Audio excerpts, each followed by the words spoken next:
ಎಲ್ರಿಗೂ ನಮಸ್ಕಾರ. ನನ್ನ ಹೆಸರು ಜಾನ್ವಿಕಾ ಕಲ್ಕೇರಿ. ಇದು ನನ್ನ 4ನೇ cinema love OTP.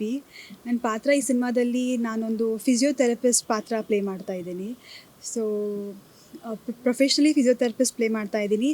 But personally ಪಾತ್ರ ಬಂದಾಗ I am a very cute bubbly and ಒಂದು ಸ್ವಲ್ಪ ಫುಲ್ ಲವ್ಲಿ ಗರ್ಲ್ ಪಾತ್ರ ಪ್ಲೇ ಮಾಡ್ತಾ ಇದ್ದೀನಿ. So even I am love interest of Anees in the movie. So ತುಂಬ ಇವಾಗಿನ ಜನ್ರೇಷನ್ ಥರ ಸಿನಿಮಾ ಇದೆ, ತುಂಬ ಕಾಮಿಡಿ ಇದೆ. ಸೊ ಅವ್ರ ಜೊತೆ ಅವ್ರ ಡೈರೆಕ್ಷನಲ್ಲಿ ಆ್ಯಕ್ಟ್ ಮಾಡೋದು, ಅದ್ರ ಜೊತೆಗೆ ಅವ್ರ ಜೊತೆ ಸ್ಕ್ರೀನ್ ಶೇರ್ ಮಾಡೋದು ಎಷ್ಟು ಖುಷಿ ಪಡ್ತೀವಿ? ತುಂಬ ಖುಷಿ ಆಗ್ತಾ ಇದೆ. ಬಿಕಾಸ್ ನಾನು ಮೇ ಬಿ ನಾನು ಫಸ್ಟ್ ಸಿನಿಮಾ ಮಾಡುವಾಗ ಐ ಥಿಂಕ್ ನಾನು ಅನೀಸ್ ಸರ್ಗೆ ಒಂದು ಯಾವುದೋ ಸಿನಿಮಾ ಮಾಡ್ತಾಯಿದ್ರು ಅವರು. ಆ ಸಿನಿಮಾಗೆ ನಾನು ಅವ್ರಿಗೆ ಫೋಟೋಸ್ ಮೇಲ್ ಮಾಡಿದ್ದೆ. ಅವಾಗ ಅವ್ರ ಜೊತೆ ಮಾಡಬೇಕು ಅಂತ ತುಂಬ ಆಸೆ ಇತ್ತು. ಸೊ ಆವಾಗ ಅದು ಅವ್ರ ಕಡೆಯಿಂದ ರೆಸ್ಪಾನ್ಸ್ ಬರಲಿಲ್ಲ. ಬಟ್ ಇವಾಗ ಅವರೇ ನನಗೆ ಕಾಲ್ ಮಾಡಿ ಮೀಟಿಂಗ್ ಕರೆದು ಕತೆ ಹೇಳಿ ನೀನು ಮಾಡು ಅಂತ ಹೇಳಿದರು. ಸೊ ಅವ್ರ ಜೊತೆ ಸಿನಿಮಾ ಮಾಡೋದು ತುಂಬ ಖುಷಿ. ಸಾಂಗ್ಸ್ ಎಷ್ಟಿದೆ ನಿಮ್ಮ ಮತ್ತು ಅವ್ರ ಕಾಂಬಿನೇಷನ್?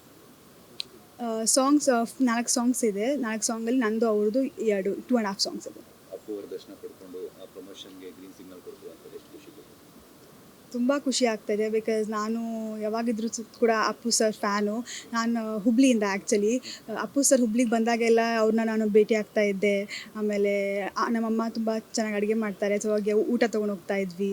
ಸೊ ಅದೆಲ್ಲ ತುಂಬ ಮೆಮ್ರೀಸ್ ಇದೆ. ಬಟ್ ಇವಾಗ ನನ್ನ ಸಿನಿಮಾ ಪ್ರಮೋಷನ್ ನಾನು ಇಲ್ಲಿ ಬಂದು ಅಪ್ಪು ಸರ್ ಆಶೀರ್ವಾದ ತೊಗೊಂಡು ಸ್ಟಾರ್ಟ್ ಮಾಡ್ತಾ ಇರೋದು ತುಂಬ ಖುಷಿ ಆಗ್ತಾಯಿದೆ. ಅಂದರೆ ನೀವು ಅಪ್ಪು ಅವರಿಗೆ ನಿಮ್ಮ ತಾಯಿಯವರು ಅಡುಗೆ ಮಾಡಿದಂಥ ಊಟವನ್ನು ಕೊಟ್ಟಿದ್ದಂತ? ಅವರು ಎವ್ರಿ ಟೈಮ್ ಬಂದಾಗ ಮಯೂರ್ ಆದಿತ್ಯ ರೆಸಾರ್ಟಲ್ಲಿ ಇರ್ತಾರೆ ಹುಬ್ಳಿಯಲ್ಲಿ. ಸೊ ನಾನು ಮುಂಚೆಯಿಂದ ನಾನು ಹುಬ್ಳಿಯಲ್ಲಿ ಇರ್ತಾ ಇದ್ನಲ್ಲ, ಅವಾಗೆಲ್ಲ ಸರ್ ಬಂದಾಗ ಅವ್ರನ್ನ ಭೇಟಿ ಆಗೋದು, ಊಟಕ್ಕೆ ತಂದು ಕೊಡೋದು. ಅವರಿಗೆ ನಮ್ಮ ಹುಬ್ಳಿ ಸಾವಜಿ ಊಟ ಅಂದರೆ ತುಂಬ ಇಷ್ಟ. ಖಾನಾವಳಿ ಸ್ಟೈಲು ನಾನ್ ವೆಜ್ ಊಟ ಅಂದರೆ ತುಂಬ ಇಷ್ಟ. ಸೊ ನಮ್ಮಮ್ಮ ತುಂಬ ಚೆನ್ನಾಗಿ ಅಡುಗೆ ಮಾಡ್ತಾರೆ. ಸೊ ಅಮ್ಮ ತೊಗೊಂಡು ಹೋಗ್ತಾ ಇದ್ದಾರೆ. ಅಮ್ಮ ಮಾಡುವಂಥ ಅಡುಗೆ ಯಾವ್ದು ತುಂಬ ಇಷ್ಟ ಆಗ್ತದೆ? ಮಟನ್ ನಾವು ಕೈಮಾ ಮಾಡ್ತೀವಿ. ನಮ್ದು ಇಲ್ಲಿ ಥರ ಕೈಮಾ ಇರಲ್ಲ, ನಮ್ದು ಬೇರೆ ಥರ ಇರುತ್ತೆ. ಗ್ರೀನ್ ಕಲರ್ ಇರುತ್ತೆ, ಚೆನ್ನಾಗಿರುತ್ತೆ. ರೊಟ್ಟಿ ಜೋಳದ ರೊಟ್ಟಿ ಕೈಮಾ. Thank you. ಒಳ್ಳೆಯದಾಗಲಿ.